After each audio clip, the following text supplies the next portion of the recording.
and share our source sheet. Yeah, I got that. We weren't able to print it. Okay. So I didn't see possibility around Jonathan's stuff. All right. Can you see the source sheet now? Yes. Yes, Okay. we can. Can you make it a little bigger? I can. Larry Levy, Yeah. welcome. Thank you. Thank you so much. Hi, glad to Larry join us. Levy. Hi, Larry Levy. Hi. Stevie, really? Oh, Is fantastic. this the Larry Levy, our old good friend? Yeah, I'm trying to get my picture up. Okay, here we go. There we go. Can you remute it? There he is. All right. Show him, Larry Levy, to you and your family. All right, so let's get started. We're going to today, as my email indicated, take a little bit of a halachic approach to the parsha. The parsha is Shelach. The main narrative in the parsha, of course, is the story of the spies and the aftermath. We're not going to focus on that tonight. At the very end, we have another strange narrative story, which I think we spoke about last year, maybe, which is the Mekosheshe Tzim, the tree gatherer. And then the parsha concludes with the parsha of Tzitzit, which I assume is familiar to everyone because we say it every day, twice a day, as part of the Kriyat Shema. But let's just read it so everyone is fully focused. Source number 1, Vayomer Hashem al Moshe Lemor, Daber b'nei Yisrael ve'amarta alehem ve'asu lahem tzitzit. Al kanvei v'gdehem l'doratam v'natnu al tzitzit hakanaf b'til techelet. Hashem speaks to Moshe, commanded the children of Israel, and they shall make for themselves tzitzit, which will translate as fringes, or tzitzis. I'm sure we'll jump back and forth between that. On the corners of their garments for all generations, they shall put on the tzitzit a string, a thread of techelet. Vayalachem letzitzit, uritem oto uschartem et kol mitzvot Hashem, v'asitem otam, v'lo tzartu acharei levavchem v'yacharei einechem, asher etem zonim achareihem. It shall be for you tzitzit, and you will see them and remember all the commandments of Hashem and do them, and not stray after your hearts or after your eyes, which you are prone to stray after. V'man tzizkru v'asitem et kol mitzvotai, v'yitem kedoshim le'elokeichem. In order that you will remember and do all my commandments and be holy to your God. Ani Hashem Elokeichem asher hotziiti etchem me'eretz Mitzrayim, yotz lachem le'elokim, ani Hashem Elokeichem. I am the Lord your God who took you out of Egypt in order to be for you a God. I am Hashem your God. Right? You have to remember, if you're just saying Shema, not in the context of davening, then it doesn't end with Emet. Right? Emet is part of the next paragraph in the davening. It's not part of the Torah's text of the third paragraph of Shema. So before we get into any of these halachic issues, what, if anything, jumps out to you in this passage about tzitzit? Repetitions.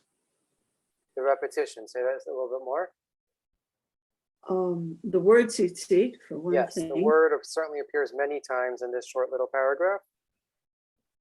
The sequence of Hashem's names, there are so many of them in this short paragraph. Okay.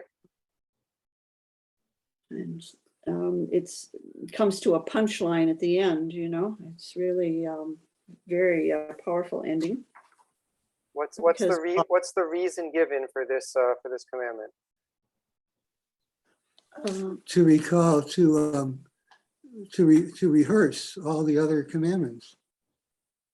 So you said rehearse. Rehearse, By rehearse, practice, learn. Okay. Execute. And remember. So you'll remember, Leman tizkaru va'asitem et kol mitzvotai. In order that you will remember and do all of my commandments, yitem kedoshim le'elokeichem, and be holy to your God. And then the last sentence seems to be a non sequitur. About remembering God took us out of Egypt. Yeah. what's Right. that got to, what came What before? what does the exodus of Egypt have to do with any of this? Right. Right. So oftentimes that's kind of like the justification. I'm telling you to do this because I took you out of Egypt. So Uh-huh. you have to listen. Right. That's how I generally understand that. But yeah, it doesn't make great sense outside of that context without being told that it's in order to convince us. It's not so clear.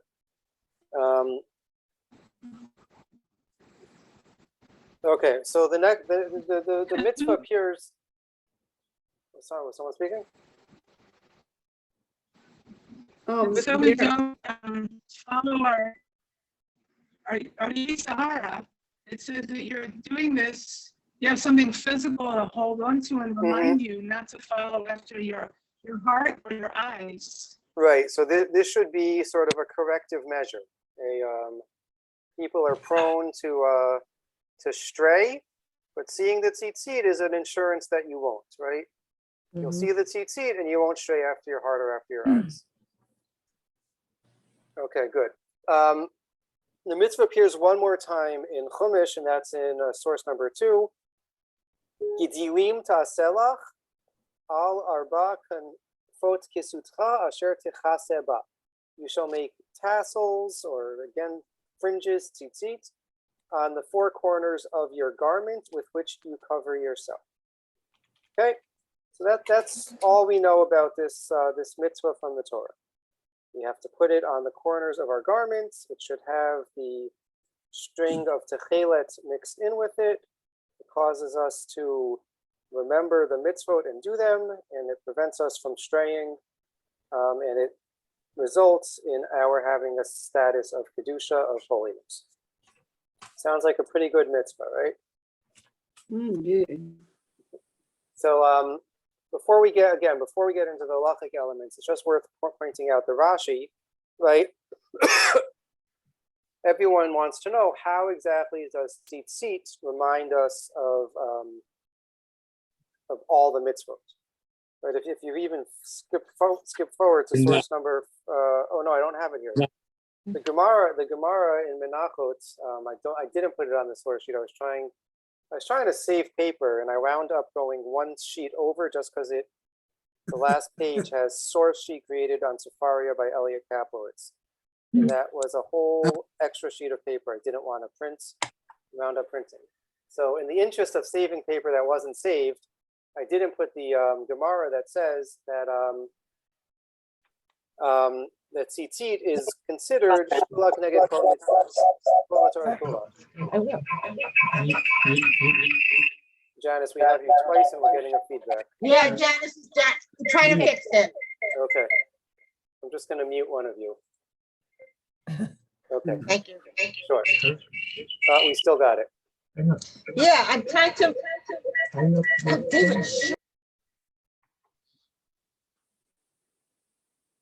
Is that better? It's better, but then if she wants to talk, we'll have to figure it out. Okay. So how is it, right? The Gemara says that tzitzit is considered like the entire Torah. So how does that work? So Rashi tells us 2 different ways, 2 different approaches. First is the first Rashi we have. You'll remember all the mitzvot of Hashem. Sheminyan gematria shel tzitzit sheish meot. If you add up the numerical value of the word tzitzit, it comes to 600. Ushmona chutin. There are 8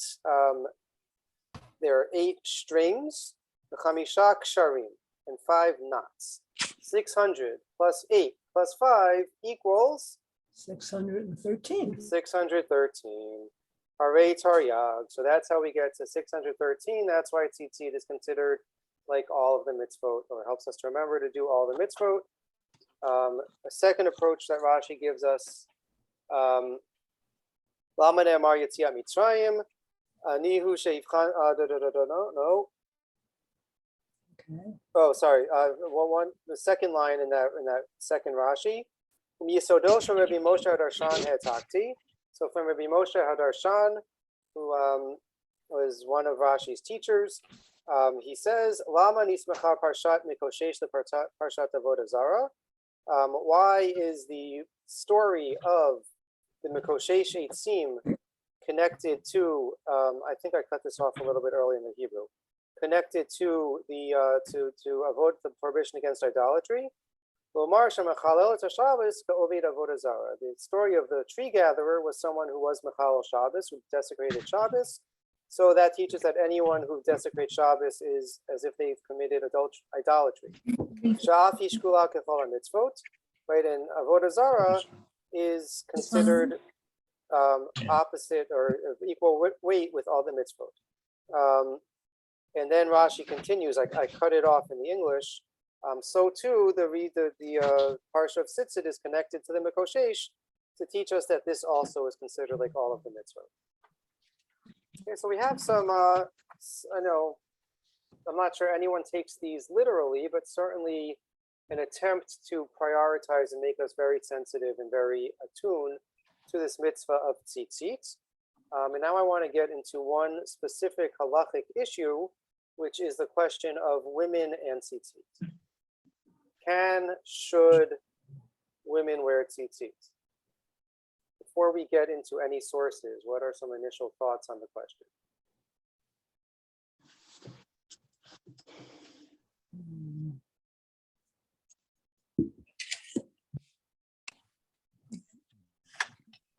All right, well, let's just jump into it then. So we have our first source is number 4, the Sifrei, which is the Midrash Halacha on Sefer Bamidbar. Vayomer Hashem el Moshe v'asu lahem tzitzit. Daber el bnei Yisrael v'amarta lahem v'asu lahem tzitzit. Speak to the children of Israel, and they shall make tzitzit. Af hanashim b'mashma. So this implies that women should be included. Right? Daber el bnei Yisrael. Speak to the children of Israel. Whenever we say bnei Yisrael, that generally includes women. We could say bnei Yisrael v'lo benot Yisrael, the children of Israel and not the sons of Israel, not the daughters of Israel, but it doesn't say that. We don't make that limud, we don't make that learning. Rabbi Shimon poter et hanashim min hatzitzit mipi shemitzvat aseh shazman grama nashim turot. Rabbi Shimon exempts women from the mitzvah of tzitzit because it is a positive time-bound commandment. And all positive time-bound commandments, women are exempt from. And then if you skip down one line, Rabbi Yehuda ben Baba Omer bichud patru chachamim et haradid shel isha min hatzitzit v'lo chivu b'talit ela mipnei shepamim shebe'ala mitkaseh ba. It's a little confusing. So Rabbi Yehuda ben Baba says that the rabbis excluded a woman's veil from tzitzit, but they included in the mitzvah a woman's talit. A woman's talit does not mean a talis that one wears in shul. Talit was a type of overcoat that everyone wore. Poncho, whatever the Arabs wrap themselves in. That's what a talit really means. So the rabbis exempted a woman's veil from tzitzit, but they do require tzitzit on a woman's talit, on a woman's wrap, a woman's garment, outer coat, because sometimes her husband will wear this outer garment. So even here we have a couple different approaches to the halachic question of women and tzitzit. Rabbi, Yeah, can I interrupt? please. Beged ish, beged isha. Okay. Why would a man wear the wrap of a woman? Okay, so we will get there. We will get Fine. to the question of beged ish and how that relates to this whole thing. But so it's interesting, right? The Sifrei is really highlighting something that I might have taken for granted, which is that the mitzvah of tzitzit is a mitzvah on the garment, right? The fact that nowadays we have a custom that men and boys wear what we call tzitzit, a talit katan, on a regular basis, is not required by Torah law. Torah law requires if you're wearing a four-cornered garment, then you have to put tzitzit on it. But if you're not wearing a four-cornered garment, there's no need. We have the minhag because we like to do mitzvot, and because of all the other lofty explanations given, that we put it on, even though it's not required, it's not mandated. Okay, so one huge question is, do we see this as a mitzvah on a person or a mitzvah on the beged, on the article, on the chetz, on the item? So the second opinion, Rabbi Yehuda ben Baba seems to be saying, well, it's only on the garment. And what type of garment is he saying would be required for tzitzit? Square garment. Four Garment with four corners. corners. A garment with four corners, but it's more specific than that. Oh, the coat. No, well, No? that's the example he's using. Oh, okay. Where he says the woman's veil is not required, but the woman's outer coat is. Garment that might be shared by husband and wife, A garment, depending on presumably a circumstances. garment that a man may wear. All right, so a garment that a man may wear. For Rabbi Shimon, he says it's a mitzvah on the individual, and women are exempt because it's a positive time-bound commandment. And the first opinion tells us that women should be included in the mitzvah. We go to the Gemara in Menachot, source number 5, which quotes the Sifrei. Hakol chayavim b'tzitzit, kohanim levim b'Yisraelim, gerim, nashim, va'avadim. So again, the first opinion in the Gemara, just like in the Medrash, tells us that everyone's obligated in tzitzit, Kohen, Levi, Israel, convert, woman, and servant. Rabbi Shimon poter b'nashim, mipnei shemitzvat aseh shezman gramahu, v'chol mitzvat aseh shezman grama nashim turot. Rabbi Shimon, again, just like in the Sifrei, exempts women because he sees it as a positive time-bound commandment. Amar Mar, so skip to the after the three dots. Rabbi Shimon poter b'nashim my taima de Rabbi Shimon. So why does Rabbi Shimon think that this is a positive time-bound commandment, implying that not everyone agrees with him? Titania or item oto prat lekesut laila. It says in the Torah that when it comes to tzitzit or item oto, you shall see it. Before there is electricity and lights readily available, you can't see something that's being worn at night. So since it can only be seen during the daytime, it must be a mitzvah that only applies during the daytime. So they say, well, wait, maybe that's not what it's teaching. Oh, eno ella prat l'ksut suma. Maybe it's coming to exclude the clothing of a blind person. Since a blind person, by definition, can't see their own clothing, maybe that's what's exempted. Well, when the second pasuk, the second time the mitzvah appears in Devarim, it says, your garment with which you cover yourself, that implies also a blind person. Even though a blind person doesn't see it, they certainly are covered in their clothing and their garments. So how do we're forced to say that the imperative or ritemoto to see it must be to exclude something worn at nighttime. Then there's a second debate. Well, does that mean only for clothing designed to be worn at nighttime, or when you're wearing it, right? Nowadays, it seems a lot of people like to wear their pajamas all the time. So if you're wearing your pajamas in the daytime, and your pajamas are a four-cornered garment, would they be obligated in tzitzit or not? That's a second debate. We rule that yes, they are. If you're wearing it during the daytime, that's the criteria. Okay. So we have two, we seem to have a prevalent opinion of Rabbi Shimon who says that it is a mitzvah d'aseh zman grama. It's a positive time-bound commandment, and therefore women are exempt from the mitzvah. However, not everyone agrees with him. And then we have two very interesting follow-up gemaras to this. The first is a little bit later on that same, actually, I think it's a little bit earlier on that page in Menachot. Rav Yehuda Rami Techelta lePrezuma de Inshe Beite. Rabbi Yehuda would attach techelet, i.e. tzitzit, to the aprons or the garments of his wife. And then again, similar in Gemara and Sukkah, page 11a.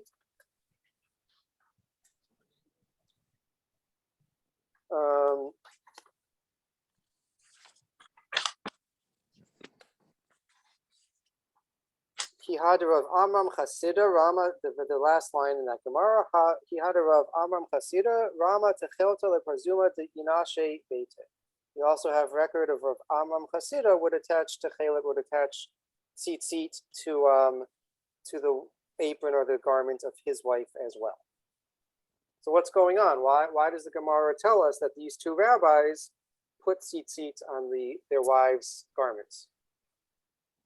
Which of these words means wife? Inashe beta. Those two Nashim. together? Yeah.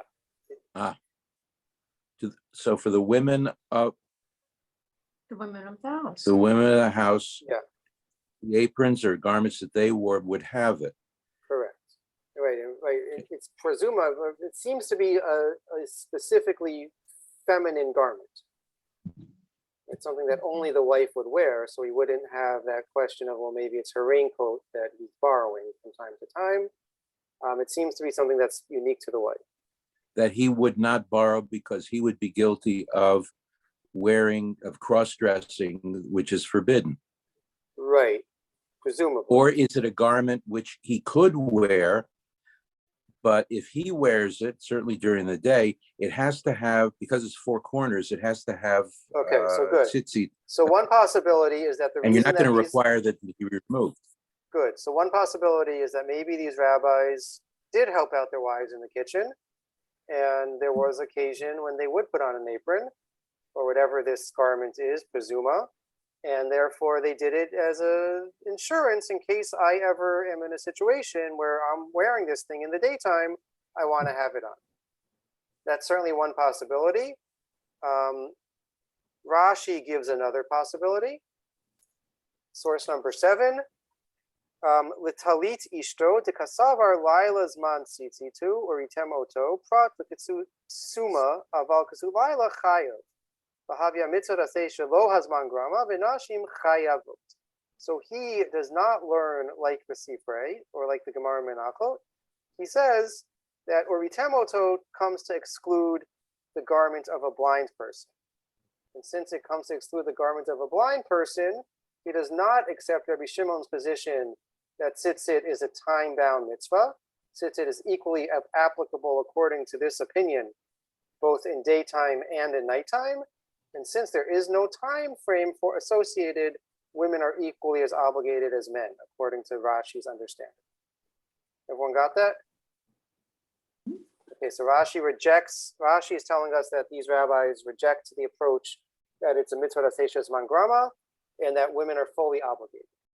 The Ran has a different take on it. The Ran tells us, the Aminan Hatzam Beperakama de Sukkah, the Amram Chasida Rama Techelta Prezuma de Ina Shei Beite, quotes the Gemara that Rav Amram Chasida would attach Techela to his wife's apron. Mishum midat chasidut be'alma hu de'avad hachi. V'hainu de'ihu bilchud Rama v'rabbanan achmineva. He says the reason he did it was as a midat chasidut, as an act of piety. He wanted to be extra frum, extra spiritual, extra sensitive to halacha, but it was only Rav Amram Chasida and Rav Yehuda we could add, but no one else did it. So it was only him because he wanted to be extra frum or extra observant, extra meticulous in this mitzvah, right? It's worth noting, again, something that I might have taken for granted. We'll get to it in a little bit, but in general, when it comes to mitzvah aseh zman grama, we rule that women are pturot, are exempt. Of course, there are more exceptions to the rule than there are norms to the rule. So that's one interesting thing. But women are exempt, but not excluded. Meaning, in general, when it comes to these mitzvot, if a woman wants to do the mitzvah, she's allowed to do it. There's a second debate, which comes down as a big difference between Sephardim and Ashkenazim. If a woman wants to do a time-bound mitzvah, from which she is exempt, does she or can she say a bracha on it? The Sephardic custom is no, women don't say bracha. Sephardim in general are much more machmir and sensitive to not wanting to make any unnecessary or extraneous brachot. The Ashkenazic position is that women may do the mitzvah and say a bracha on it. So women, when they take sheikh lulav and etrog, say asher kishan tzivana al tila ulav. Women sit in the sukkah, they say leishev basukah. So in general, if we do say it's a time-bound positive commandment, that would not exclude women from it. Just would mean they're not obligated in it, but they're not excluded. They certainly are allowed to participate in it. Any questions up to this point?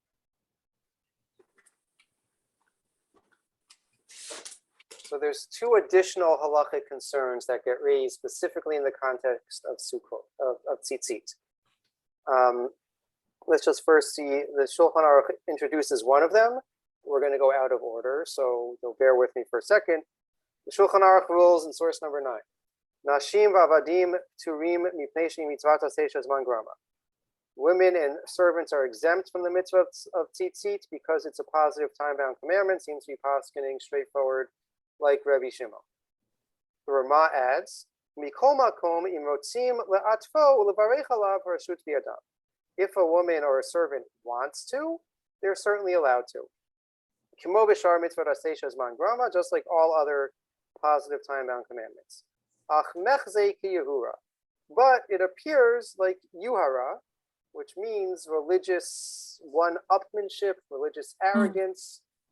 So there's a problem of yuhara, which we're going to explore second. First, we're going to get into the other halachic issue that gets raised, that Janice already alluded to. But it appears there's a concern that it might be yuhara. It might be religious arrogance or one-upmanship, so therefore it's more problematic to do it, according to the Rama. And he tells us,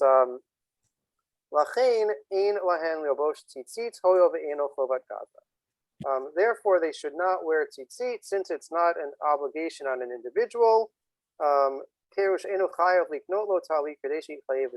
no obligation to buy a talit, to buy a garment, to obligate oneself in tzitzit. Okay, so he says they certainly can, but there's this added concern of yuhara that might make it a little bit more problematic.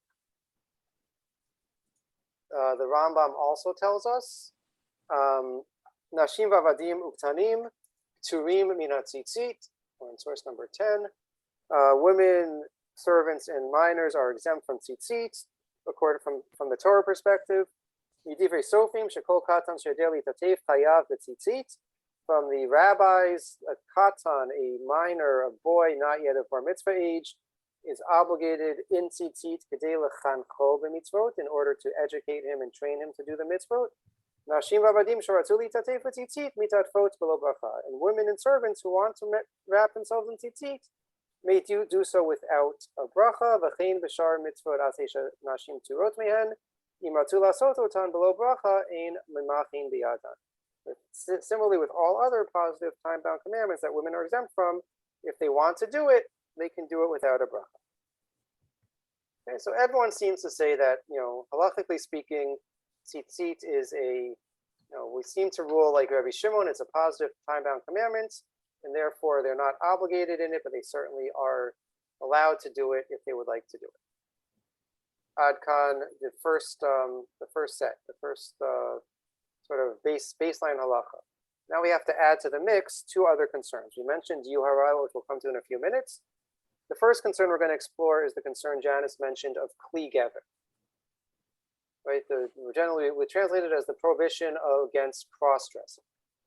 So the Torah tells us in Devarim, source number 11, Lo kli gever al isha, lo yobash gever simat isha, ki toavat Hashem elkecha kol osei eleh. A man's garment shall not be worn by a woman, nor may nor may a man wear a woman's garment, woman's clothing, because this is an abomination of God, anyone who does this. Okay, so a woman cannot put on a man's garment, and a man cannot wear a woman's clothing. What defines the gender of a garment? Yeah, if it's a custom for a man to wear a wide skirted coat, A kilt. or a kilt, then in this neighborhood in Northwest Baltimore, it would be clearly a problem, I guess. But right.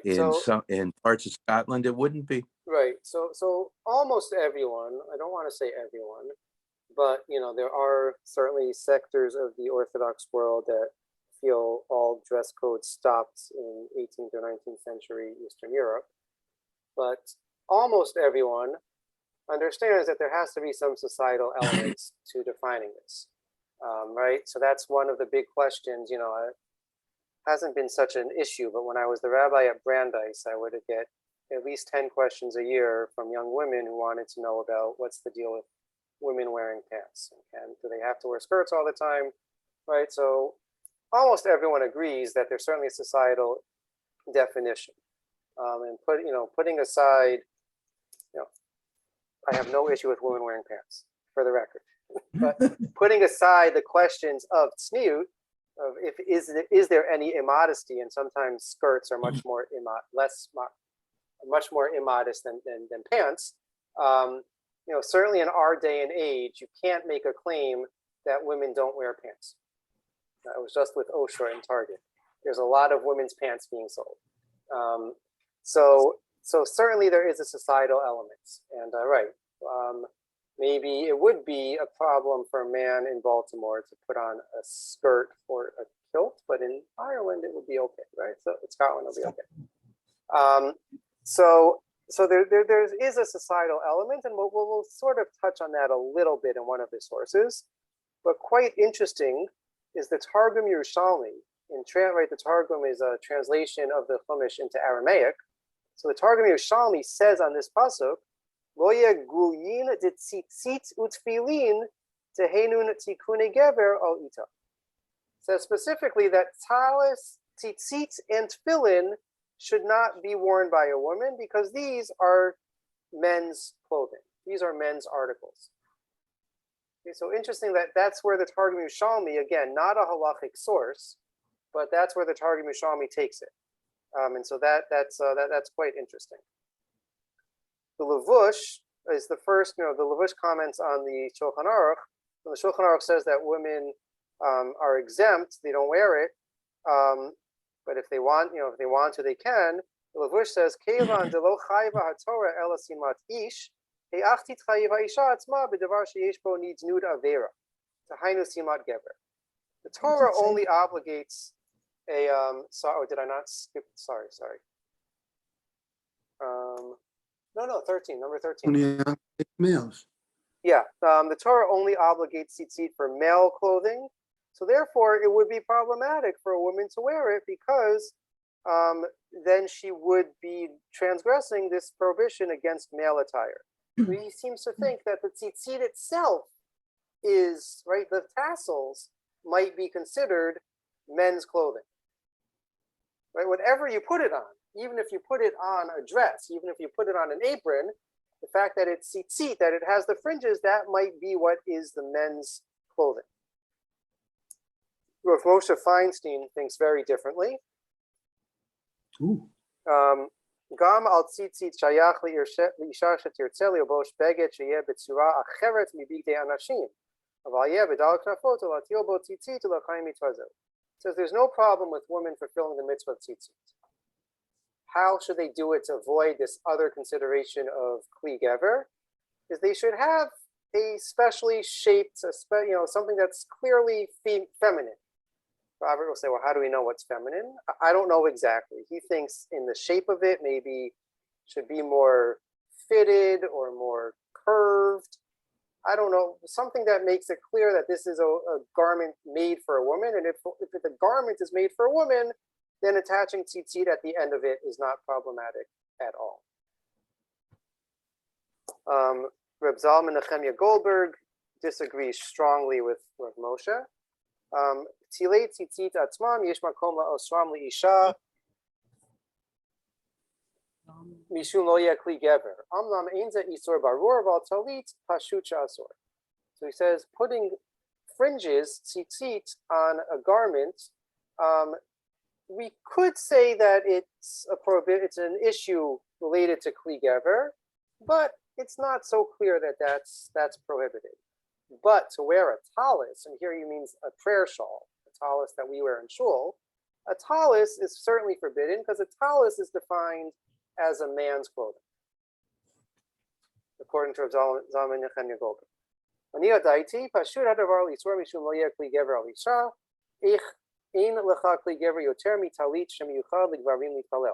There's nothing that's more defined as a man's garment than a talis, which is worn by men to daven. Nira shebenidon didan ein safek shnashim halalu mitaratan litzamot leish. Therefore, any woman who wants to wrap herself in a tallis, he's writing in context of women at the wall. In the monthly prayer women's tefillah gathering, where there's always in the news because they're carrying a Sefer Torah to the kotel and they're dressed in talis and tefillin. So he says certainly these women are trying to be like men. That's his take on it. Okay, and he's sort of in line with the Bach, much earlier source number 16. Yesh heter b'shnei dvarim, ha'echad she'ini sor afilu b'davar shu noi v'kishut, ela im ken be'isha leveshet b'dei ish lihitz damot le'ish. The Bach says that the prohibition against kli gever is when a woman wears an article of clothing wanting to pass as a man, wanting to dress as a man. Aval im lovshim kedei lahagein mipnei hachama b'yemot hachama b'yemot hageshamim mipnei hageshamim ein shum iser. But if they're wearing it, it's raining outside and the only coat is the man's raincoat, the husband, the son's raincoat hanging in the closet, and she can't find hers, no problem. She's protecting herself from the rain. She's not doing it to dress as a man. It says furthermore, even when if there is a prohibition, it's only for something that is made for beautification and decoration, but something totally utilitarian, right? Farmers' overalls, which is not made to look nice, is made to protect the farmer from the dirt and the dung and whatever else he's walking around in, so that there wouldn't be a problem, even if a woman is wearing it, because it's not made to make her look beautiful or appealing in any way. Okay, so the issue is that it's an odd thing. Why is it for a woman prohibited to wear men's clothing? Is that because inherently it's offensive, or it might lead to the possibility of sexual transgression? We're not as told. opposed to just appearance. I'm sure, there certainly are commentators that will take it either way. Yeah. So if a talit is essentially just it's a rectangular garment, Mm-hmm. is it required that it has to have any color other than white? No. Is it required that it have stripes? No. Is it required that it have blue stripes? No. However, most of the talitot that you see have black stripes and white stripes. Right. And some have blue stripes as well. And the only designated color other than white that you'll see for some, used to be everybody, would have been the techelet in thread in the tzitzit Right. themselves. So techelet is a whole other question. Techelet certainly is required by the Torah. It's a debate about whether we nowadays know what techelet is. Right, so those who wear techelet think that we've restored the lost tradition of what techelet is, and therefore they wear it. But everyone agrees if you don't have techelet as part of the mixture of strings, it's not me'akev. It doesn't mess you up. So that goes both ways. So there are those who say, well, since it doesn't mess you up, it doesn't ruin the mitzvah for you, even if we're wrong in our guessing or estimation of what techelet is, we should hedge our bets and let's put it on, because maybe this is really it. And if it's not it, so we haven't lost out. And others say, no, maybe not so much. But there's no real requirements. I mean, think about a talit katan. So there, it's much more commonplace for there not to be any stripes or any decoration or any atara and any decorative element to it. And that certainly is a fulfillment of the mitzvah of tzitzit. For one that wears techelet, Yeah. it could be looked at, and it probably is very often viewed as being better than me. Yeah, so that's one reason why many people don't do it. I mean, we haven't gotten to the Yuhara discussion yet, but yes, that certainly is a concern about why many people don't wear techelet, because of a concern of Yuhara, that it certainly can give that impression And I've never worn techelet, so I don't know if it creates that feeling, but I imagine that there are some who buy and wear techelet because of that feeling it generates for them. So that certainly is a concern. So just to round out the Kli Gever discussion, Rav Yehuda Herzl Henkin, also contemporary posek, passed away last year. L'da'ati, יכולה ללבוש ציצית בצנעה או מתחת לבגדייך כדי שלא יחשדו בך בכוונה להידמות לאנשים. He says to the woman who is asking him about whether she may wear tzitzit, says you can do so in private or under your clothing, because if it's in private or under your clothing, then no one will have any concern or suspect you are trying to resemble a man. You're doing it simply for your own religious satisfaction. And that's not a problem, according to him. Okay. Any questions on the Kli Gever issue? It seems that in the 60s, there was a proliferation of ponchos and shawls for a while there. And it really was quite widespread, I thought at the time. But it comes back once, ever so often, it comes back again. Yeah, and I was fashion changes, and right. I can't see an application of halacha that doesn't recognize that reality. And there are those that are very formalistic and take it, but I think that there's certain elements that have to be sort of in line with the times. I think that this is certainly one of them. Okay, so I was challenged by a rabbi because I didn't have tzitzit on what he perceived to be a four-corner garment, but then took a closer look at it and he saw that it wasn't a woven garment, but rather it was a knitted garment. And so there was not a clear corner. So that in the history of weaving, for example, if we, for a very long time, there were two basically different types of looms. They began very early on, even before historical times, and they are still used. But the corners are crucial places, and they take very great care on doing them for lots of reasons. But a lot of their garments were like that then. So it's one of those things. Yeah. So there's a lot. There's a lot of discussion about the types of garments that are obligated in tzitzit. Putting aside, right? Certainly, there's the question of men's garments and women's garments, but different materials, wool, cotton, synthetic materials. Well, that's not so important as the weave. Right. No. So part of the issue with synthetic materials is it's a question of whether it's a woven garment or not, and how it's put together. So there's a lot of interesting questions. We could spend a lot of time talking about Hilchot Tzitzit, but we're going to quickly run out of time. So let's try to quickly go through some of these sources on Yuhara, religious arrogance. That's the other concern that was raised by the Ramah back in source number 9. It says even though women halachically, technically speaking, certainly can wear tzitzit, they shouldn't, because it's mechse keyuhara. It appears like some sort of religious arrogance or religious one-upmanship, and that would be problematic, and therefore he advises against it.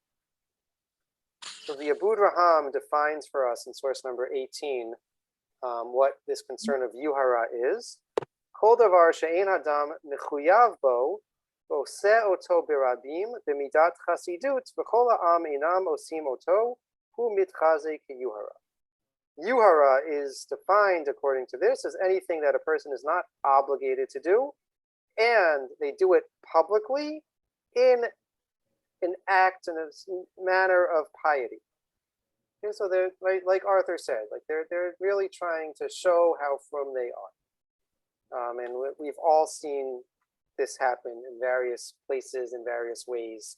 But we don't need to elaborate on right now. But we're all familiar with this phenomenon.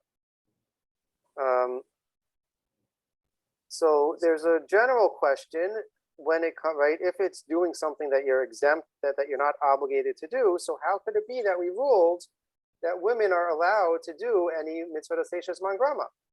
That women can do any positive time-bound commandment? Shouldn't that raise a problem of yuhara? She's not obligated in the mitzvah of sukkah, in the mitzvah of shofar, in the mitzvah of tzitzit. Why is she doing it, right? Must be trying to show that she's better than everyone else. So the Ra'avya, a very important German Rishon, Gabi Nashim, ki mekaymu mitzvah aseh, leika yuhara. L'kulei alma, kevan d'kulei alma, yatre b'sukkah v'takeh b'shofar, v'natzle lulav, v'lo shayach yuhara, ela hecha de mishana mishar b'nei adam. So he says when women do positive commandments, there's no concern of yuhara, because they're doing something that everyone does, right? Sitting in the sukkah, blowing shofar, taking lulav. There's no concern of yuhara, unless it's something that's different than what most people do. So we could take this one of two ways, right? We could sort of say, well, tzitzit is a very commonly observed mitzvah. It's a very commonly observed practice by a very good percentage of observant Jews, even if most of those percentages are men. So therefore, it's not something unique. It's not something out of the norm. You could also say, well, yeah, a lot of women sit in the sukkah, but not so many women wear tzitzit. So maybe there is sort of this percentage question, what exactly becomes a lot or norm is a question, but if we, maybe we do have to sort of bifurcate it as far as what is commonly done by women, according to the Ra'avya. The Tashbetz, who's quoting the Maharam, and the Maharam is the teacher of the Ra'avya. So this is really an earlier source, number 20. Says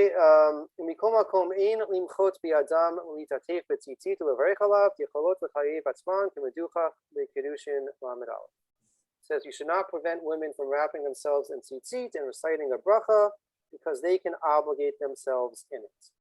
So the Maharam was of the opinion that there is no yuhara here, there is no concern of yuhara, they can do it.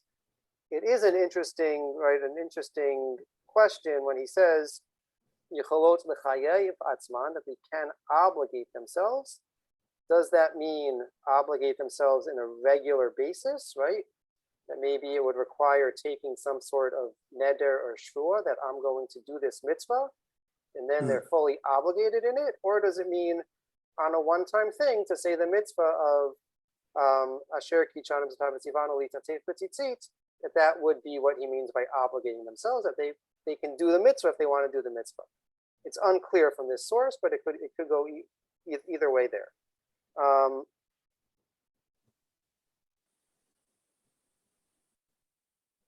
So then we come to the Maharil, another German Rishon, right? There seems to have been a lot of women in Germany in the 12th to 15th century wearing tzitzit. I don't know if we have record of other places, but in Germany there seems to have been women who were wearing tzitzit. Those Yekish women. Climate. Yeah, maybe it was to try to keep warm. And maybe their custom was to wear a lot of women's scarves are not considered four-cornered garments. Like neck shawls, things like that. They would have worn layer on layer. So one of the requirements of tzitzit is it has to be a beged that covers rov guf. It has to cover the majority of the body. Yeah.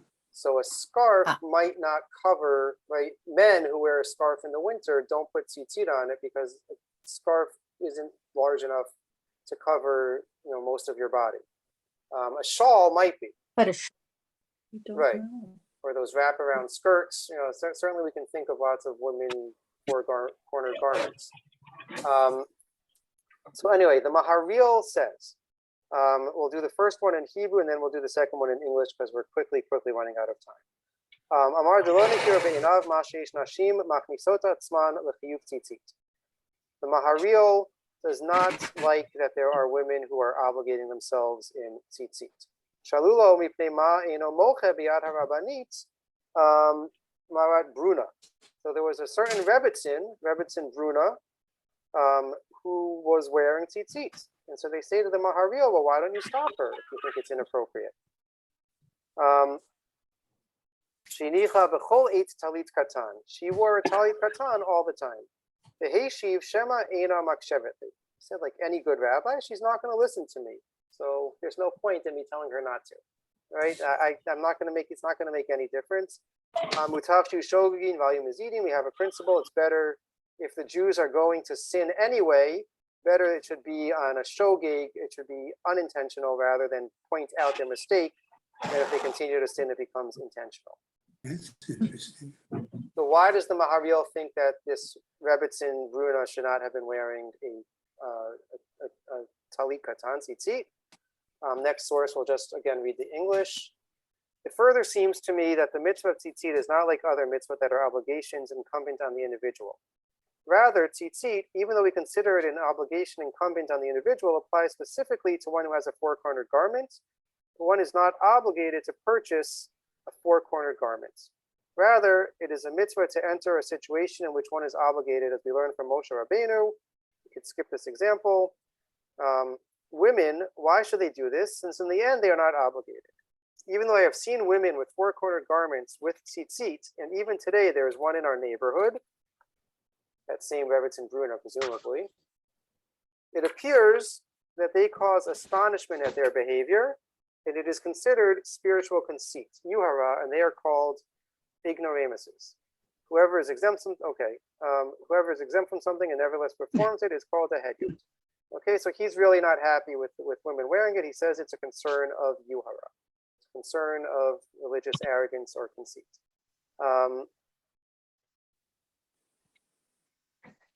The Aruch HaShulchan asks the question, why does there seem to be the difference between tzitzit and other time-bound mitzvot that women seem to routinely do, such as sukkah and lulav and shofar? He says, because all those other mitzvot are one-time occurrences. You do it one time a year, you do it for 1 week during the year, only during the holiday of Sukkot.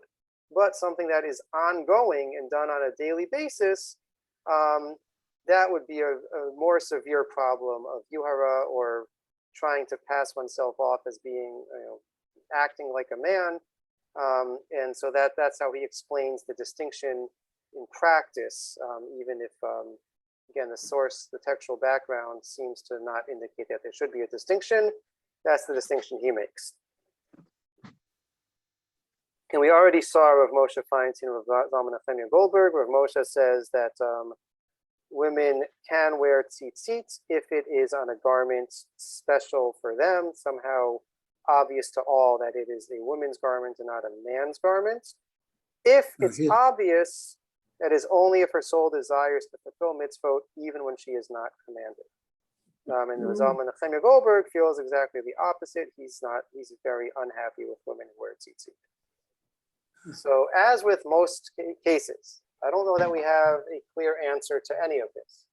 We've seen sources that say, from a purely halachic perspective, it seems that most agree that tzitzit is a mitzvah seishes mangrama, a positive time-bound commandment, although not everyone agrees with that. But most agree, certainly when we get to the Shulchan Aruch, the Rambam, that's where we land. It's a positive time-bound commandment from which women are exempt but not excluded. We add to the mix two other considerations: a consideration of kli gever, that maybe it's a concern of a man's clothing, and women, there's a separate prohibition against women wearing man's clothing. So there are those who say that if a woman is doing it, in a garment that is clearly made to be a feminine garment and not a male garment, that's okay. Others say she can do it privately, so that no one would see it as being, part of the issue of kli gever might be trying to pass oneself off in public. But if one is doing it in private, there's no such concern. There's a second issue raised, an issue of yuhara, of religious arrogance or one-upmanship, that she might feel that she's a woman wearing tzitzit might feel that she's better than others who are not. So I'll close with just a couple things before I open it up for any questions or final thoughts. If anyone read Halachic Man, Rabbi Soloveitchik's masterful work, there's a very troubling story in Halachic Man. The story is told about a woman who I believe he says was, had grown up or was affiliated somehow with the conservative movement or became aware of the conservative movement, where it's commonplace for women to wear a tallis in shul. So this woman came to Rabbi Soloveitchik and asked if she could wear a tallis. He said, it's a very special mitzvah. It's very holy. It's not something you can rush into. Here's the suggestion. Why don't you start off by taking the beged, taking the woolen cloak, and wearing that without the tzitzit attached at the end, and see what that does. That'll be a way to ease yourself into it. So a couple weeks later, the woman comes back to Rabbi Soloveitchik, and he asks her, "Well, how's it been? What has your experience been wearing this garment without the tzitzit?" She says, "I've never davened so with such kavana. It's amazing. It's adding so much spirituality. I feel so connected." He says, that's the proof that you shouldn't be wearing tzitzit, because there is no a four-cornered garment without tzitzit. Tzitzit is what makes it into a mitzvah object. If you're doing it without the tzitzit, it's just a plain garment. There is no significance. So the fact that you feel so inspired is proof that you're not doing it for the right reason. You're not correctly attached or understanding of the mitzvah. It's a very offensive story. It bothers me greatly. Why am I sharing that now? Because I think that it's as much reverence and awe as I have for Rabbi Soloveitchik, I think that that's a very poor understanding of the spiritual lives of many, certainly in our generation. I think we can add to the discussion. I think that there are people that are genuinely looking for religious attachment, and I think that when you place such an emphasis on synagogue life, participation in synagogue life, there's almost an imperative to be as inclusive as possible, to allow women who want to wear tzitzit, who want to wear talit, to be able to do so, or else you're going to shut them out completely. So I think that that's one concern. I think there's also a reality that there are many in our community that grew up not in the Orthodox world. And so for them, there is none of this mindset of I'm doing what the men do. This is how they grew up with what davening is. I think that's another legitimate concern. I don't think that that puts anyone in a mindset of yuhara, of arrogance, of kli bet gever. I think that that's a reality for many people. And we're often celebrating the fact that there are Baalei Tshuva, there are people that didn't grow up Orthodox that come to the Orthodox community. And we need to be a little bit mindful, I think, of their experience. And the other thing I'll say is that this question of yuhara, and certainly there are great rabbis that are lauded for their meticulous observance of whatever mitzvah it is that would seem to be an instance of yuhara. But they say, well, that person's clearly a tzaddik. That person clearly has the right intention. But one of the common complaints against the feminist movement within the Jewish world is about motivation. Is about women aren't really concerned about being more halakhically meticulous, right? But really, what they want to be is they want to be more like men. They want to be more like us. In general, that's a question about feminism. Is the feminist movement seeking to make women just like men in all regards? Or is it celebrating something different and unique about women and femininity? But when it comes to religious life, to question the motives of someone is impossible. You can never know, and it's totally unfair, and it's ridiculous to say that you can't do this because I know your motivations better than you do. And so while there certainly is room on both sides of this question to allow women to wear tzitzit, to not allow women, you could certainly make an argument that maybe should be requiring women to wear tzitzit. I think there's plenty of room on both sides to say that if a woman chooses to do so, it's within her right to choose to do so. And maybe maybe walking into some other shuls in Baltimore would create more of a yuhara problem than it would in Netivot Shalom. But certainly in our shul, I don't see that being an issue. And any woman that wants to wear a tzitzit, wear a talit, is certainly welcome to do so in our shul. And if a woman chooses not to, that's her right to also. She doesn't, no need to feel badly one way or the other. But those are sort of my thoughts on this. Are there any final questions or thoughts? Yeah. We didn't talk about brachot on talis katan or talis. Oh, so that's a whole separate issue. One of the more shocking things I discovered when I got married is so look, hold on a second. Let me back up. According to the Ashkenazi tradition, if a woman chooses to do a positive time-bound commandment, she can do so, and she can say a bracha. Maybe she even should say a bracha. So a woman who chooses to wear tzitzit can and should say a bracha. Separate question, right? It's my practice. I wear a talit katan all day long, and I wear a talit gadol, a talis, when I daven in the morning. So do I make a bracha? Well, what's the deal with the bracha there? So the common practice is that you only make a bracha on a talit gadol, on the large talis worn during davening, because everyone agrees that's the ideal form of doing the bracha. When I put my tzitzit, my talit katan on in the morning, I have an acknowledgement I'm not making the bracha now. I'm going to make the bracha when I put on my large talis to daven. That is the common practice. It was a complete shock to me when I got married and started wearing a talis, if that's what you're supposed to do. Because if you don't wear a talis during davening on a regular basis, then you do make a bracha when you put on your talit katan.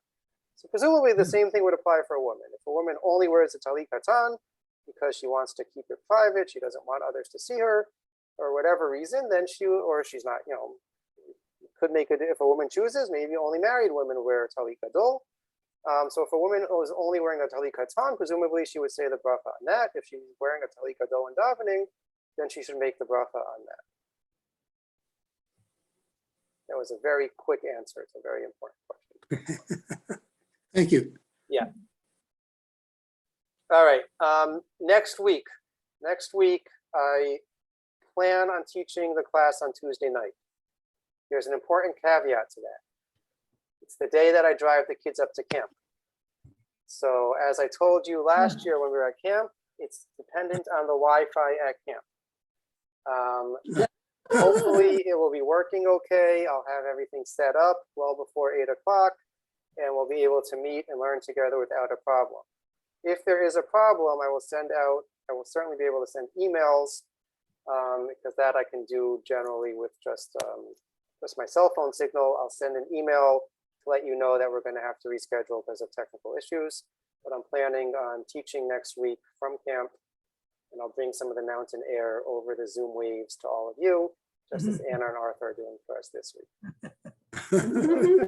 Thank you. Have a wonderful night, and I look forward to seeing you next week.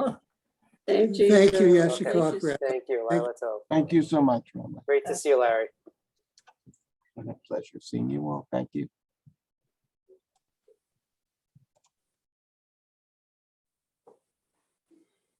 So what was it that Soloveitchik said?